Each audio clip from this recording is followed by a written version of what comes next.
एक बार की बात है। गौतम बुद्ध अपने शिष्यों के साथ गांव से एक बड़े नगर की ओर जा रहे थे। गर्मी के दिन थे, रास्ता भी काफ़ी लंबा था। गौतम बुद्ध भी अपने शिष्यों के साथ बहुत देर से पैदल चल रहे थे।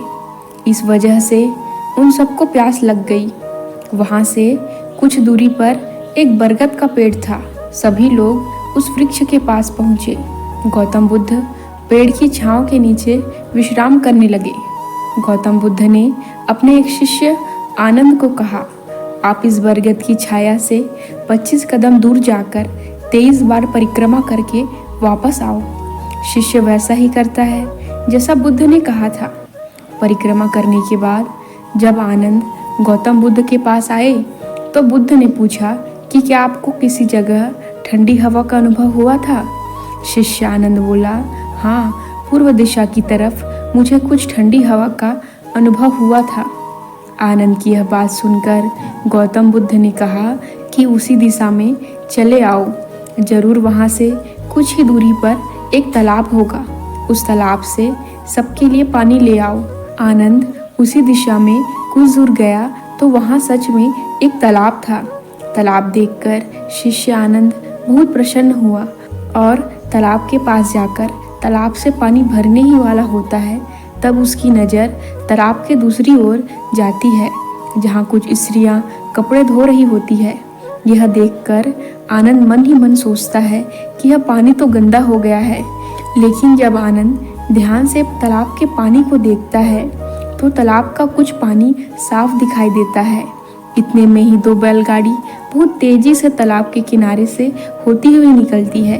बैलगाड़ी के पहिए तालाब की मिट्टी के ऊपर इतनी जोर से निकलते हैं कि तालाब के बैठी बहुत सारी मिट्टी तालाब के ऊपर आ जाती है, जिस वजह से तालाब का बचा हुआ पानी भी गंदा हो जाता है। यह देख शिष्य आनंद बिना पानी लिए क्रोध में गौतम बुद्ध के पास वापस लौट जाता है। वह बड़े ही निराश होकर गौतम बुद्ध को सब बातें बताता है। शिष्य आनंद की बातें सुनकर उनमें से एक शिष्य बोलता है कि हमें तुरंत यहाँ से निकलना चाहिए, किसी दूसरी जगह पानी की खोज करनी चाहिए, नहीं तो प्यास के मारे हमारी जान निकल जाएगी।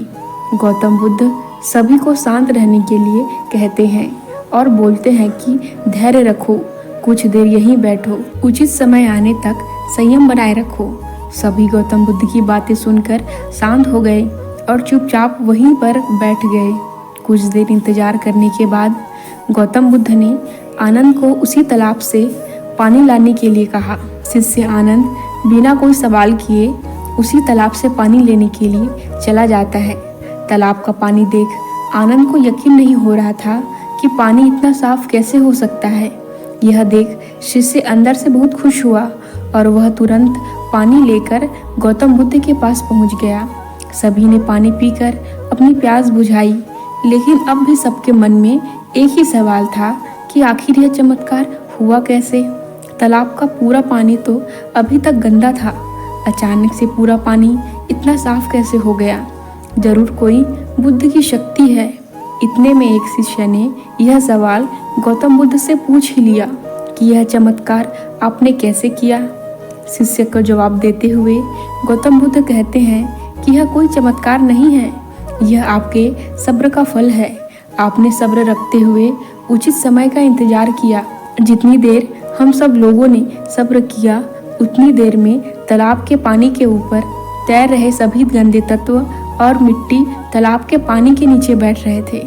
कुछ देर बाद जब शिष्य आनंद तालाब के पास पहुंचा, तब तक दूषित कण पानी के नीचे बैठ गया था और पानी एकदम साफ हो गया था। यदि उस समय आप लोगों ने सब्र न किया होता तो शायद इतनी तेज गर्मी में पानी की खोज में प्यासे रहकर अब तक मृत्यु को प्राप्त हो गए होते, क्योंकि यहाँ से अगला कोई तालाब है या नहीं, और होगा भी तो क्या उसका पानी साफ होगा या नहीं। इन सब कारणों से आप कभी प्यास न बुझा पाते और प्यास से मर जाते।